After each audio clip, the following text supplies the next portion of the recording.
Good morning, students. Welcome back to my channel. This is lecture 2nd of surface chemistry. In the previous lecture, we have studied about the basic concepts of surface chemistry. And today, we will be dealing about the thermodynamics of adsorption, types of adsorption, and the factors affecting the adsorption. So let's proceed further. Now, thermodynamics की बात करें adsorption की तो सबसे पहले एक term आता है चेंज इन एंथैल्पी और चेंज इन एंट्रोपी. ये आपने इससे पहली क्लास में थर्मोडायनेमिक्स के लेसन्स में पढ़ लिया होगा कि एंथैल्पी क्या होता है और एंट्रोपी क्या होता है. तो अगर हम बात करें एड्जॉर्प्शन की तो एड्जॉर्प्शन का जो एंथैल्पी चेंज होता है वो हमेशा नेगेटिव होता है. अब कोई कहे कि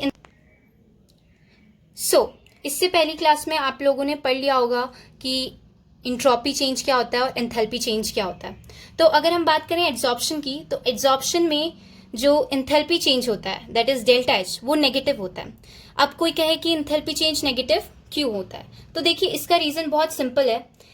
क्योंकि जो एड्जॉर्प्शन है उसमें सरफेस एनर्जी जो होती है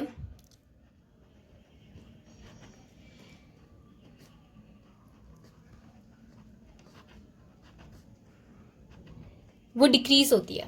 अगर सरफेस एनर्जी डिक्रीज हो रही है यानी कि प्रोसेस एक्सोथर्मिक है और एक्सोथर्मिक है तो डेल्टा एच क्या होगा नेगेटिव. आप इसे दूसरे तरीके से अगर आप सिंपल लैंग्वेज में कहें तो एड्जॉर्प्शन में बॉन्ड बनते हैं. जब बॉन्ड बनते हैं तो एनर्जी रिलीज होती है. एनर्जी रिलीज हो रही है इस वजह से जो डेल्टा एच है वो नेगेटिव है. अगर हम बात करें डेल्टा एस क्या होता है चेंज इन एंट्रोपी. तो चेंज इन एंट्रोपी भी नेगेटिव है. अब क्यों है देखिए इसका रीजन है कि जब एड्जॉर्प्शन होता है तो डिग्री ऑफ मूवमेंट में डिक्रीमेंट आता है यानी कि decrease in degree of movement. आप डिग्री ऑफ मूवमेंट को रैंडमनेस भी कह सकते हैं पार्टिकल्स की.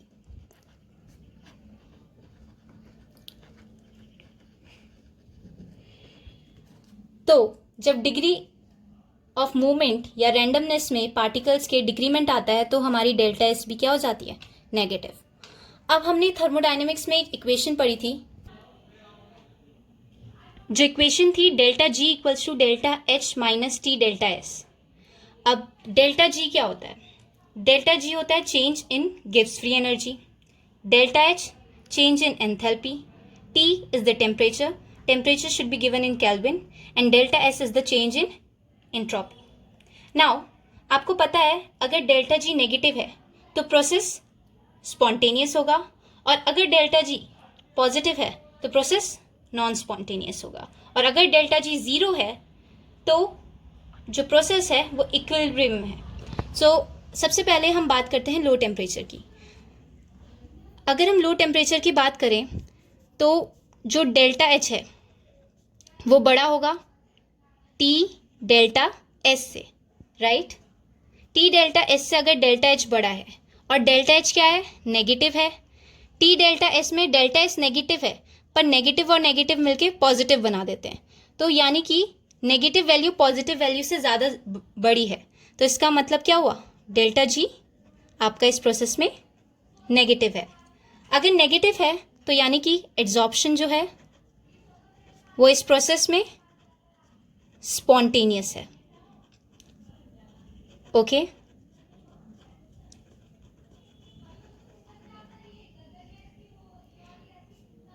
अगर नेक्स्ट इक्वेशन देखें जिसमें हमें हाई टेम्परेचर पे डील करना है. अगर हमें हाई टेम्परेचर पे डील करना है तो टी डेल्टा एस जो होगा वो डेल्टा एच से बड़ा होगा. डेल्टा एच की वैल्यू नेगेटिव रहेगी और टी डेल्टा एस की वैल्यू पॉजिटिव रहेगी. मैंने अभी आपको बता दिया क्योंकि माइनस माइनस प्लस हो जाएगा. तो यानी कि पॉजिटिव वैल्यू नेगेटिव वैल्यू से ज़्यादा बड़ी है.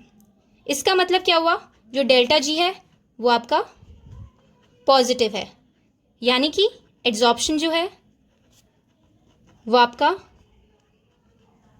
नॉन स्पॉन्टेनियस है.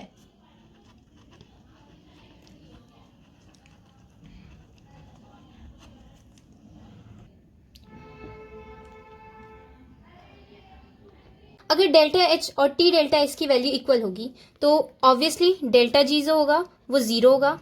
अगर डेल्टा जी ज़ीरो है तो इसका मतलब क्या है, जो प्रोसेस है वो इक्विलिब्रियम में होगा।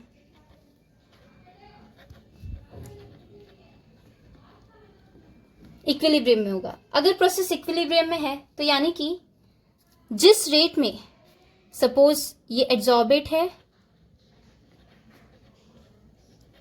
और ये आपका एड्सॉर्बेंट है। सो एड्सॉर्बेट और एड्सॉर्बेंट जिस रेट में एड्सॉर्प्शन शो करेंगे उसी रेट में वो डिसॉर्प्शन भी शो करेंगे। यानी कि इसमें रेट ऑफ एड्सॉर्प्शन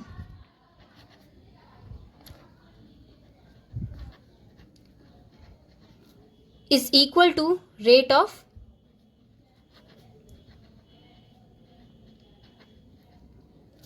डिसॉर्प्शन। अब एक कॉन्सेप्ट आता है जो मैंने इससे पहली बार पढ़ाया था, वो था डिसॉर्प्शन पहले लेक्चर में। एड्सॉर्प्शन और डिसॉर्प्शन बेसिकली दोनों एक दूसरे के अपोजिट है। अगर एड्सॉर्प्शन का मतलब एड्सॉर्बेट का एड्सॉर्बेंट की सरफेस में लगना है तो डिसॉर्प्शन का मतलब एड्सॉर्बेट का एड्सॉर्बेंट की सरफेस से निकलना है। ठीक है, अब इसके बाद हम आते हैं नेक्स्ट टॉपिक में, वो है टाइप्स ऑफ एड्सॉर्प्शन। देखिए, अब एड्सॉर्प्शन जो होते हैं वो दो टाइप के होते हैं। First is physisorption and the next is chemisorption. Physisorption का दूसरा नाम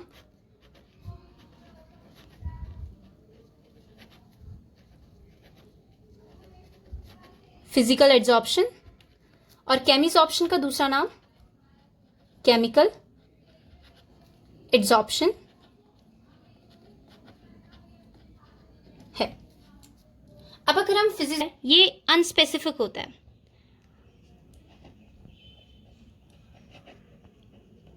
और केमिसॉर्प्शन जो होता है वो स्पेसिफिक होता है। इसका रीजन मैं आपको समझाती हूँ। देखिए, फिजिसॉर्प्शन जो है वो तब होता है जब एड्सॉर्बेट और एड्सॉर्बेंट के बीच में वैन डर वाल फोर्सेस लगते हैं।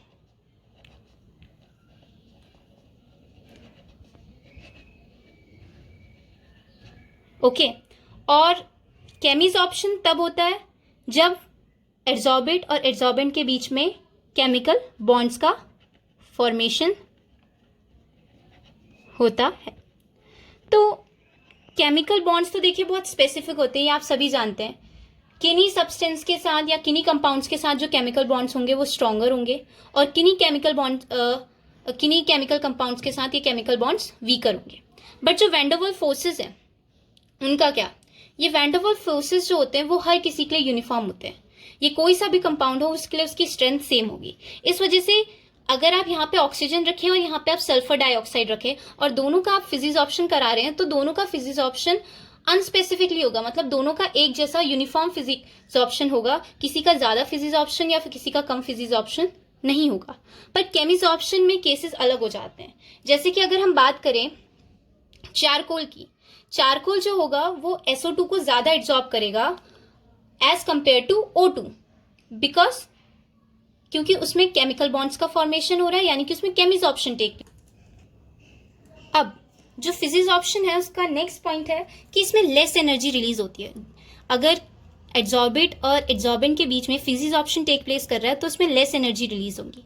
अब ये क्यों होगी? देखिए, वैन डर वाल फोर्सेस वीक फोर्सेस होते हैं और तो यानी कि इनका बॉन्ड भी वीक होगा। और आपने पढ़ा है जब बॉन्ड बनते हैं तो एनर्जी रिलीज होती है, जितना ज़्यादा स्ट्रॉन्ग बॉन्ड होगा उतनी ज़्यादा एनर्जी रिलीज होगी। और फिजिसॉर्प्शन में वैन डर वाल फोर्सेस का बॉन्ड बहुत वीक होता है, इस वजह से यहाँ पे एनर्जी जो होती है वो कम रिलीज होती है। बट केमिसॉर्प्शन में वहाँ पे केमिकल बॉन्ड्स बनते हैं, केमिकल बॉन्ड्स बनते हैं तो यानी कि वो स्ट्रॉन्गर बॉन्ड्स होते हैं। अगर स्ट्रॉन्गर बॉन्ड्स का फॉर्मेशन हो रहा है तो मोर एनर्जी विल बी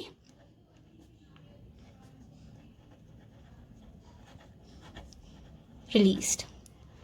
अब नेक्स्ट पॉइंट इज, इसमें एक्टिवेशन एनर्जी लगती है, इसमें एक्टिवेशन एनर्जी नहीं लगती है, यानी कि फिजिसॉर्प्शन में एक्टिवेशन एनर्जी नहीं लगती। इस वजह से हम कह सकते हैं कि जो फिजिसॉर्प्शन है वो कम टेम्परेचर में हो जाता है, पर केमिसॉर्प्शन के लिए हमें एक वैल्यू तक टेम्परेचर को हाई करना पड़ता है क्योंकि वो उसकी एक्टिवेशन एनर्जी के लिए यूजफुल होता है। और इसमें एक्टिवेशन एनर्जी आपकी रिक्वायर्ड होती है। देखिए, अभी तक हमने पढ़ लिया था कि एड्जॉर्प्शन जो होता है वो एक्सोथर्मिक होता है। तो यानी कि अगर इसमें भी बॉन्ड्स बनेंगे या इसमें बॉन्ड्स बनेंगे तो एनर्जी आपकी रिलीज होगी। अब किस में कितनी एनर्जी रिलीज होती है उसे हम कहेंगे हीट ऑफ एड्जॉर्प्शन। तो इसकी जो हीट ऑफ एड्जॉर्प्शन है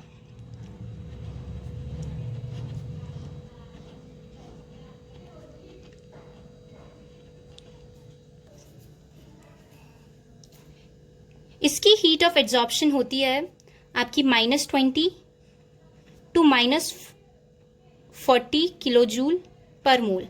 इसका मतलब क्या हुआ? देखिए, माइनस का साइन यहाँ पे ये शो करता है कि इसमें एक्सोथर्मिक है, यानी कि इसमें हीट रिलीज हो रही है।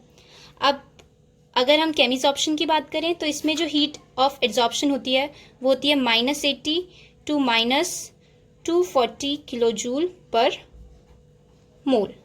यानी कि इसकी जो हीट ऑफ एड्जॉर्प्शन है वो लो है और इसकी हीट ऑफ एड्जॉर्प्शन हाई है।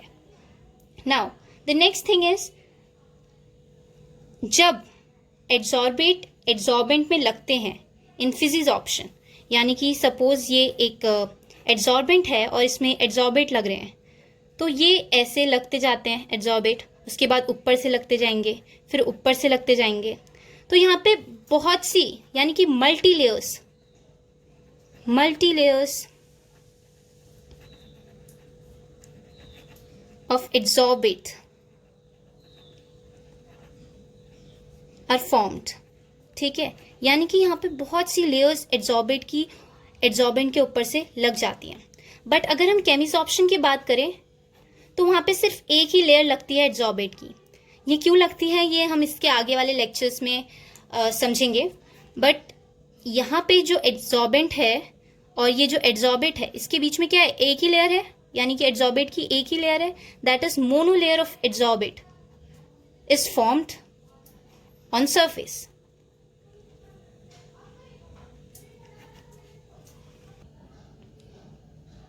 अब तो फिजिसॉर्प्शन जो होता है वो लो टेम्परेचर को फेवर करता है और केमिसॉर्प्शन जो होता है वो हाई टेम्परेचर को फेवर करता है। अब हाई टेम्परेचर को क्यों फेवर करता है? इसका रीज़न सिंपल है, क्योंकि इसे एक्टिवेशन एनर्जी की ज़रूरत होती है। अगर इसे एक्टिवेशन एनर्जी की ज़रूरत है तो यानी कि इसमें बॉन्ड्स स्ट्रॉन्ग है, बॉन्ड स्ट्रॉन्ग बनाने के लिए थोड़ी एनर्जी सप्लाई करनी है, तो उसके लिए हाई टेम्परेचर लगेगा। तो अगर हम कभी इसका टेम्परेचर का ग्राफ बनाते हैं रेट के साथ केमिसॉर्प्शन में, तो वो कुछ ऐसा आता है। पहले थोड़ी एक्टिवेशन एनर्जी चाहिए होती है, अगर एक्टिवेशन एनर्जी के बाद भी आप इसमें टेम्परेचर बढ़ाते रहें तो इसकी जो रेट होती है वो डिक्रीज होती है, राइट। और इसमें तो रेट के इन्वर्सली चलते रहता है। अब जो नेक्स्ट पॉइंट है वो है आपका फैक्टर्स अफेक्टिंग द एड्जॉर्प्शन। अब क्या ऐसे फैक्टर्स हैं जो कि एड्जॉर्प्शन की रेट को या एड्जॉर्प्शन को इफेक्ट करते हैं? तो सबसे पहला जो है वो है सरफेस एरिया। सरफेस एरिया की बात करें तो surface area is directly proportional we can say to extent of adsorption, यानी जितना ज़्यादा सरफेस एरिया होगा उतना ज़्यादा एड्जॉर्प्शन की एक्सटेंट ज़्यादा होगी। So we can say surface area is directly proportional to extent of adsorption.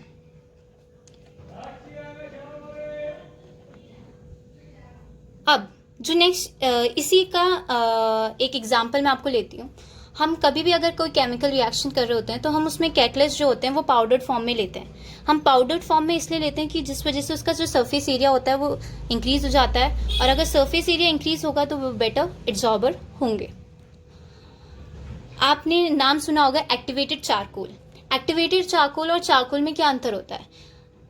The main difference between both of them is that activated charcoal is in powdered form. That is why it has more surface area, so it will show more catalytic activities or it will be a good adsorber. अब अगर हम बात करें nature of adsorbate की, तो nature of adsorbate में अब next factor जो है जो कि एड्जॉर्प्शन की रेट को इफेक्ट करता है वो है नेचर ऑफ एड्जॉर्बेट। देखिए, फिजिकल एड्जॉर्प्शन यानी कि फिजिसॉर्प्शन हो या केमिकल एड्जॉर्प्शन हो, दोनों में एड्जॉर्बेट का नेचर जो होता है वो बहुत इफेक्ट करता है। अब क्यों क्वेश्चन आता है, तो देखिए अगर केमिकल एड्जॉर्प्शन, तो केमिजॉर्प्शन में वही एड्जॉर्बेंट के साथ बॉन्ड बना सकते हैं जिनके बॉन्ड एक्चुअली में पॉसिबल है। जैसे कि अगर ऑक्सीजन है, उसे एड्जॉर्बेंट की सरफेस में अपने को अटैच करना है तो वो क्या बनाएगी, वो ऑक्साइड्स बनाएगी। अगर हाइड्रोजन है, उसे एड्जॉर्बेंट की सरफेस में अपने को अटैच करना है तो वो हाइड्राइड्स बनाएगी। अब नेक्स्ट है नेचर ऑफ, इसी में एक और एग्जांपल ले सकते हैं हम फिजिकल एड्जॉर्प्शन का। फिजिकल एड्जॉर्प्शन में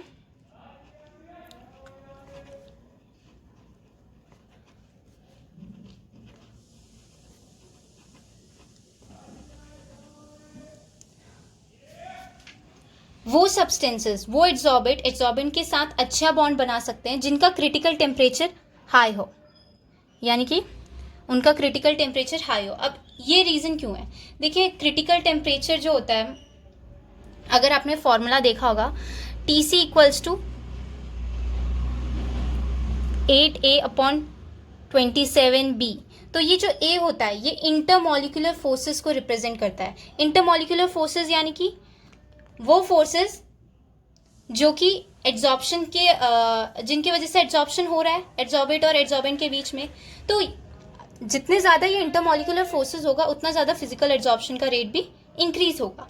इसी वजह से अगर हम कभी कहें कि कौन सी गैस सब्सटेंस में जल्दी एड्जॉर्ब हो रही है, तो H2 से ज़्यादा H2, N2, CO, CO2, HCl और NH3 ले, तो इन गैसेस में on the right side, on going on right side, the critical temperature increases, यानी कि extent of physical adsorption also increases. अब नेचर ऑफ एड्जॉर्बेंट, ये भी एक बहुत इंपॉर्टेंट फैक्टर होता है कि आपका जो एड्जॉर्बेंट है वो एड्जॉर्बेंट के साथ बॉन्ड बना सकता है या नहीं बना सकता है। जैसे कि सबसे पहला है एक्टिवेटेड चारकोल। अगर हम एक्टिवेटेड चारकोल की बात करें तो एक्टिवेटेड चारकोल जो होता है वो SO2 को एड्जॉर्ब कर लेता है बट O2 को एड्जॉर्ब नहीं कर पाता। तो हमने नेचर ऑफ एड्जॉर्बेंट की बात कर ली कि उसमें हमने एक्टिवेटेड चारकोल का एग्जांपल लिया। एक्टिवेटेड चारकोल जैसे कि SO2 को मोर एड्जॉर्ब करता है एज कम्पेयर टू O2। उसके बाद नेक्स्ट है इफेक्ट ऑफ टेम्परेचर।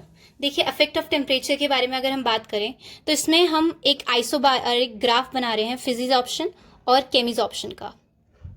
ठीक है, ये आपका फिजिजॉर्प्शन का ग्राफ है और ये आपका केमिजॉर्प्शन का ग्राफ है।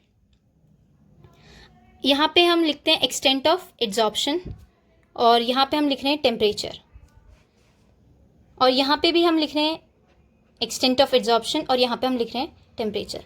अगर हम केमिजॉर्प्शन में बात करें तो जैसे मैंने आपको कहा एक्टिवेशन एनर्जी लगती है और यहाँ पे टेम्परेचर इंक्रीज करने के साथ साथ जो रेट है फिजिजॉर्प्शन का वो डिक्रीज होते रह रहा है या एक्सटेंट डिक्रीज होते रह रही है।